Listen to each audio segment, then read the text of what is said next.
Welcome to our third session in our computer networking series. Today we want to have a look at the OSI model, or the Open Systems Interconnect model, and kind of see what it brings to the table in terms of understanding how networks operate. On the left we have our OSI model, and it is a 7-layer model starting from the physical and moving all the way up to the application layer. Now in layer 1, we are concerned about the physical characteristics of the data that is being transferred. And what we simply mean here is that we are concerned about the bits that are actually being transmitted along the medium. So for example, if we're talking about a copper wire medium, then we know that the bits are going to be represented in terms of voltages. For example, 10 volts could be seen as being a 1, whereas a 5 volts could be seen as being a 0. And in so doing, we can represent the bits that are being sent across the wire. In terms of fiber optic, we know that fiber optic, it deals with light, or light is the signal that is being propagated over the medium. And so the presence of light would represent a 1, and the absence of light would represent a 0. So at the physical layer of the OSI model, we are concerned about all those things that are being used to transmit these signals across the medium. So we will find cables or Ethernet cables at this level. We'll find our fiber optic cables. We'll also find our wireless mediums at this layer. There are some devices that also operate at the physical layer. For example, repeaters, hubs, and modems. And this is because their duty is just to facilitate the transmission of the bits across the medium. For example, what a repeater does is that it amplifies the signal and sends it along the wire. So as the signal propagates on the wire or moves on the wire, it will become weaker over time, depending on the length of the wire. So what a repeater does is to take that signal and then amplifies it, makes it stronger so that it can continue to move downstream to the receiving device. A hub is normally referred to as a multi-port repeater, and what this simply means is that the hub has several slots or ports, and it amplifies the signal, and then it will send out that signal on each of these ports or each of these slots. And a modem, a modulator, demodulator, takes an analog signal and converts it to a digital signal, or it takes a digital signal and converts it to an analog signal. So what's an analog signal? An analog signal is one that varies with time. For example, radio waves.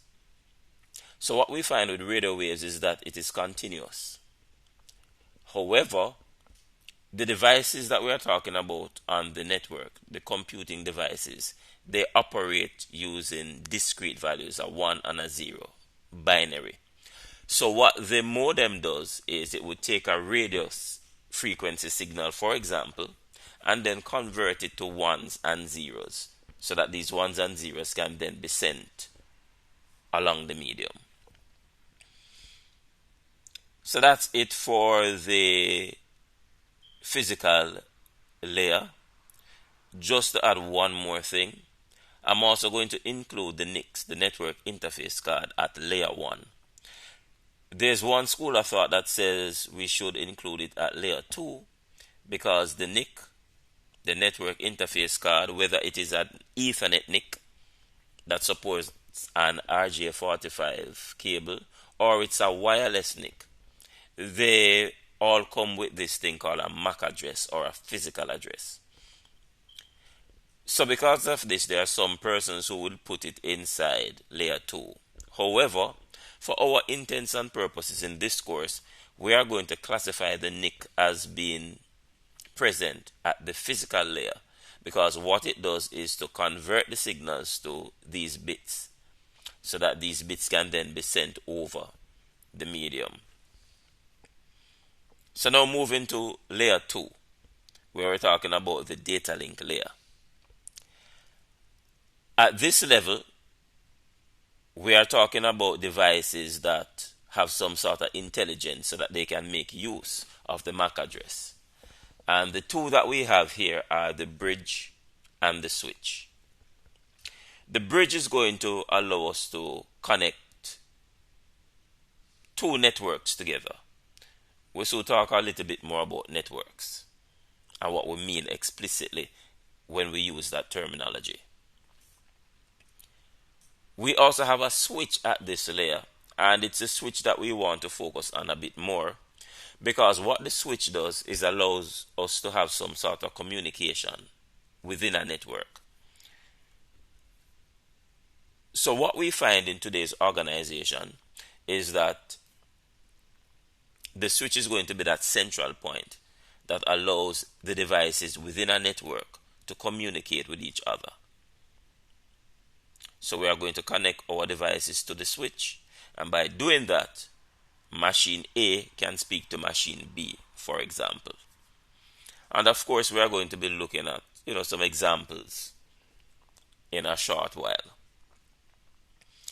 So at the data link layer, or layer 2, we are talking about MAC addresses. Another thing I want to quickly point out as you look at the model is that as the data flows downwards in the model, the names actually change. And this is a very, very important concept that you need to understand. So at the data link layer, we call it frames. And what is interesting at this point is that we have the data, but we also surround the data with some additional information in terms of the MAC address. So we will have the source MAC address and we will have the destination MAC address. And this is important so that the switch can make a decision in terms of where to send this particular frame on the network. We then have our network layer, and at the network layer, the unit that we are working with is now known as a packet. And the packet is going to be a frame that has an additional information. And the additional information that the packet is going to have is the IP address. Remember, in order to send data on a network, we need to have IP addresses being assigned to each of these devices. And the IP address is important because we are talking about an end-to-end communication. So we want device A to be able to communicate with device B. And in order to do that, we need to have IP addresses so that the device, the router, because the router operates at layer 3, so that the router can determine where to send this packet. Is it going to stay on the same network, or do we need to send it over to another network? So a router operates like a bridge in that it allows us to connect two or more networks together. At layer 4, we are talking about the transport layer, and at this point, the unit is known as a segment. And once again, a segment is now going to be a packet that has additional information. And the additional information that the segment is going to have, it will have a sequence number and it will have a port number. Let's explain what is happening here. As the data flows downwards in the model, from the application layer going downwards, each layer adds some additional information so that the processing can be done in a seamless manner. When we reach layer 4 though, then we start to now chop up the data into chunks. And these chunks are then going to be sent over the network. Because we are chopping up our data into chunks, then we need to have a way of knowing which chunk we are talking about. And so the chunks are going to be numbered. And that is where we get the sequence number from. So for example, we have a piece of data and we want to chop it up into 5 chunks. It therefore means that we need to have sequence number ranging from 1 to 5. Another thing that is important at the transport layer, still talking about segments, is the concept of a port number. And in this case, the port number is a logical number. So please, we're making a distinction between a physical port, like the slots that we see on our switches and our routers, and a logical port, which is simply a number that is associated with a segment. And the reason why this is important is because there are different services that are going to make use, or that can make use, of these segments as they are transported across the network. So we need to have a way in which to let the receiving device know what to do with this particular chunk. And the port number is what will tell it what to do with the chunk. For example, if we are sending data over the internet using a web browser, then we are using a protocol known as HTTP. Or it could also be HTTPS, and the S simply means that this is a secure form of HTTP. Now, there is a standard port that is associated with HTTP, or port number, and this port number is 80. So any chunk that deals with HTTP is going to also be associated with a number 80, or a tag 80. So once the receiving device gets a chunk, it looks at the port number and sees that the port number is 80, then it knows that this segment, this unit that has been transmitted, is to be sent to the web browser, because the web browser is dealing with HTTP requests. So that's our transport layer. Now, as network professionals, you are primarily concerned about layers 1 to 4. And as a developer, an application developer, or a software developer, then you are going to be concerned about applications 5 to 7. So let's quickly just touch on what is happening at these layers. And I start from 7 now, going down to 5. At the application layer, we are talking about the services, the network services which are available to be used. We just mentioned HTTP as one example, but we could also have FTP, which is File Transfer Protocol. And what this allows us to do is to upload or download files from an FTP server. So we can design a front-end application that will allow us to make use of the FTP service. So this FTP service is what we mean when we talk about the application layer. It is those network services which are available to be used by people such as software developers, so that they can do network related tasks. At the presentation layer, we're talking about things such as encryption, decryption, and translation. So as the data is being transmitted, we might want to encrypt it so that it is secure. So we talk about HTTPS, for example, and we're saying that that S part of the HTTP protocol deals with security. We also have another protocol at layer 6 called SSL, Secure Socket Layer, that also offers encryption capabilities. So that takes care of encryption and decryption. So what about translation? Well, you will know that data can be represented using different schemes. The most predominant scheme being the ASCII scheme. But ASCII is not the only data representation model that is out there. We also have something known as EBCDIC.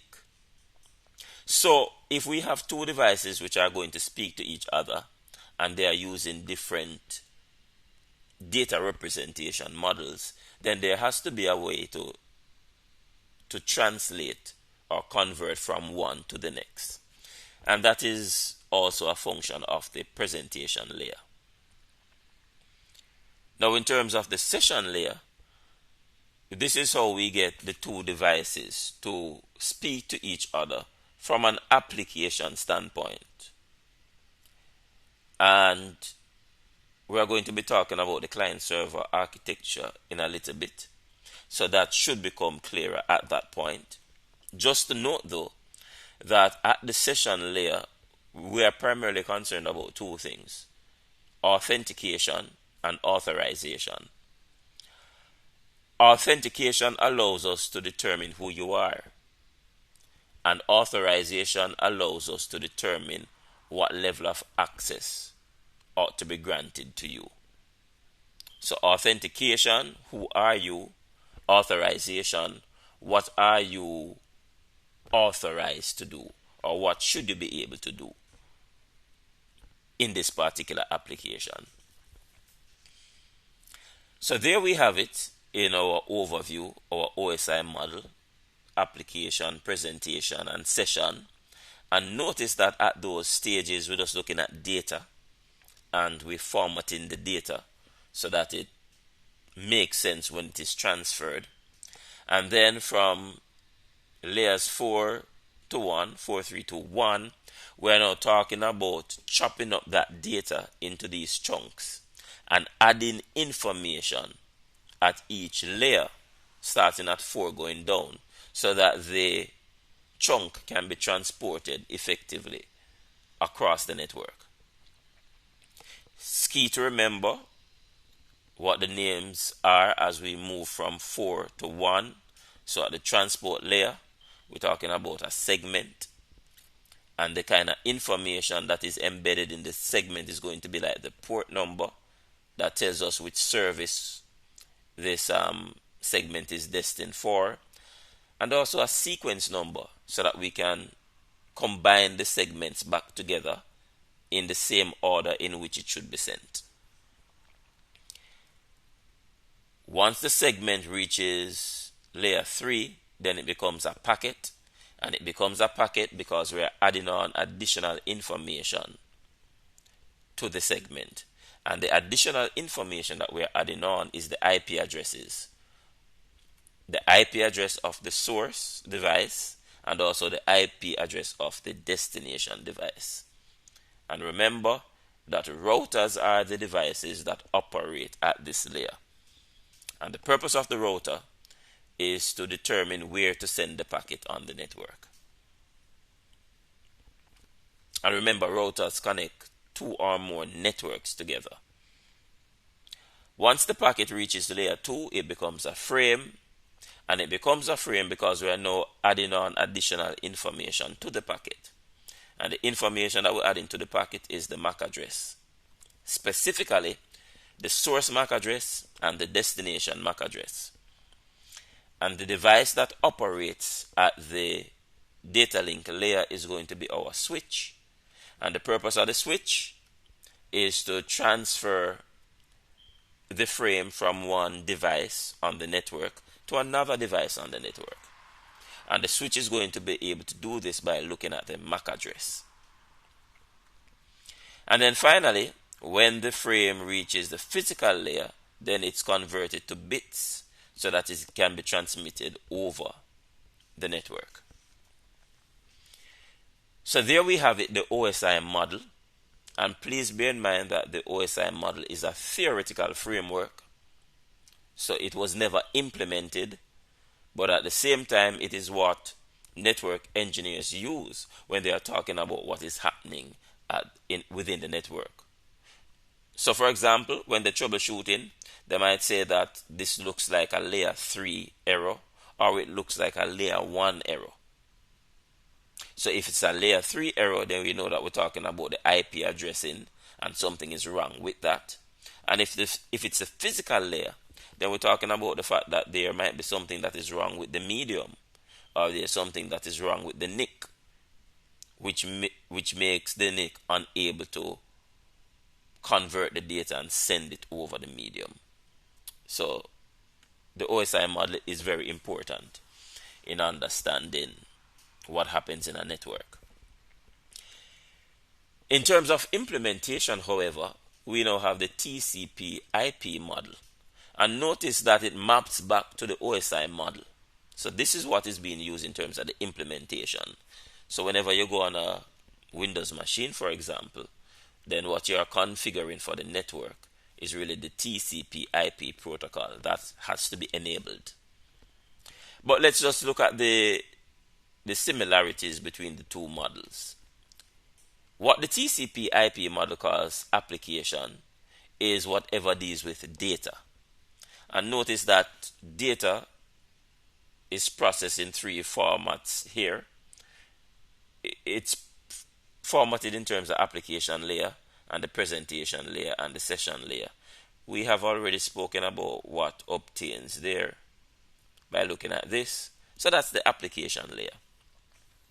The transport layer is the same thing as the transport layer here.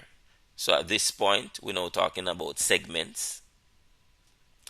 And the internet layer is the same as the network layer. So at this point, we're talking about packets. And notice that we have combined the network access layer to include both the frames and the bits. So the data link layer and the physical layer. So what you will find is that there are some models, when they talk about the TCP IP model, they have application, they have transport, they have internet, or sometimes they might just use the word network. And then below that they will say data link, and then below that they will say the physical, just so that they are able to specifically target layers 1 to 4.